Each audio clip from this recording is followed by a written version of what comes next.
अगर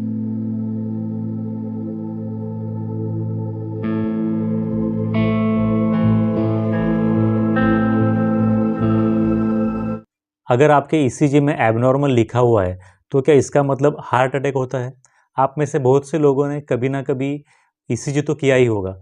तो ईसीजी के इसी रिपोर्ट को आज हम डिटेल में समझेंगे। ईसीजी के रिपोर्ट का मतलब कब और क्या होता है। तो इसके लिए सबसे पहले आपको इस बात का पता होना चाहिए कि ईसीजी हमारे दिल की इलेक्ट्रिकल एक्टिविटी को दिखाता है। ईसीजी किसी भी मायने में ब्लॉकेज का या फिर दिल के अंदर होने वाले किसी भी तरह के दर्द का डायरेक्टली प्रूफ नहीं होता। हाँ, ये बात ज़रूर सच होती है कि हार्ट अटैक आने के बाद उस इंसान का ईसीजी बदल जाता है, लेकिन हर एक ईसीजी में होने वाले हर एक एबनॉर्मलिटी का मतलब हार्ट अटैक नहीं होता है। जब भी कभी आपके डॉक्टर आपका ईसीजी देखते हैं तो ईसीजी के अंदर वो मोस्टली 3 चीज़ें देखते हैं। सबसे पहले तो हार्ट रेट देखा जाता है, रेट के बाद रिदम और इसके बाद एसटीटी चेंजेस देखे जाते हैं। मतलब कि जो एसटीटी सेगमेंट होता है, इसके साथ साथ जो टी वेव होती है, इनको खास तौर पे देखा जाता है। यहाँ पर ईसीजी मशीन जो भी नॉर्मल या फिर एबनॉर्मल लिख के बताती है, सिर्फ इसको देखना काफ़ी नहीं होता, क्योंकि आज के समय में जो एडवांस ईसीजी मशीन है वो खुद ही उस ईसीजी को अपनी तरफ से इंटरप्रेट करके रिपोर्ट अपने आप ही उसके ऊपर प्रिंट करके दे देती है। लेकिन बहुत से बार देखा जाता है कि इस ईसीजी मशीन के द्वारा दिया गया जो ऑटोमेटिक जनरेटेड रिपोर्ट होता है, जो ऑटोमेटिकली उस रिपोर्ट के ऊपर प्रिंट होकर आता है, उसके ऊपर कभी भी पूरी तरह से रिलाई नहीं करना चाहिए।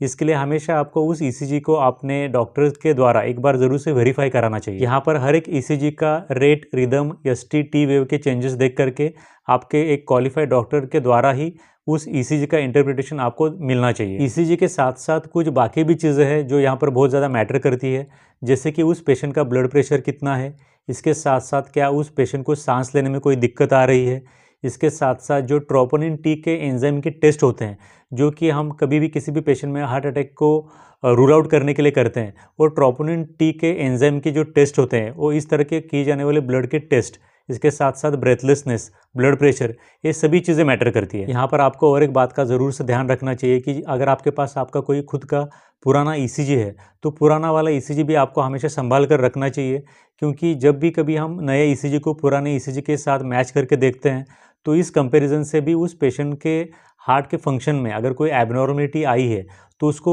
डायग्नोस करने में काफ़ी हद तक मदद होती है।